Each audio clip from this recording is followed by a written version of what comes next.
Breaking news आहे ते अवां सां शेयर करे रहिया आहियूं। सिंध असेंबली में गुटके ऐं मेनपुड़ीअ जी तैयारी ऐं ज़ख़ीरे विकिरे ऐं इस्तेमाल ते पाबंदीअ वारो बिल ऐवान में पेश कयो वियो आहे। सिंध असेंबली में मंज़ूर पंवर खे भेटा पेश करण वारो ठहराव पेश कयो वियो। मीर मंज़ूर पंवर खे भेटा पेश करण वारो ठहराव सोहराब सरखी पेश कयो। अहम ख़बर अवां खे ॾियूं पिया।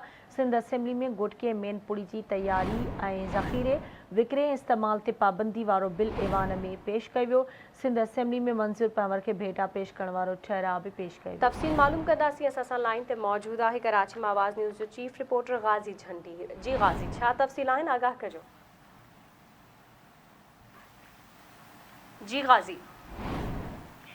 जी बिल्कुल, सिंध असेंबली जो इजलास जेको अॼोको थियो आहे, स्पीकर आगा सिराज दुरानी जी सदारत हेठि हुन मुख़्तलिफ़ बिज़नेस आहे असेंबली जो।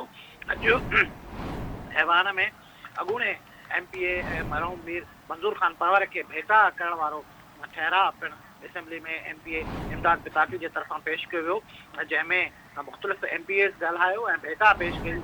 सरदार मंज़ूर पंवर खे ख़ासि तौर ते जेको सिंध में फ़ैसलनि जे अमीन वारो हिकिड़ो किरदारु हुयो मंज़ूर पंवर साहिब जो, उनखे सिंध असेंबली जे मेंबरनि साराहियो ऐं सुठे सरदार जी हैसियत सां मंज़ूर पंवर साहिब जेको मुख़्तलिफ़ बिरादरियुनि में झेड़ा ख़तमु कराइण वारो जो किरदारु हो, उन ते खेसि भेटाऊं पेश कयूं। जी ठीकु आहे, मुंहिंजी महिरबानी गाज़ी झंडीर अपडेट करण लाइ।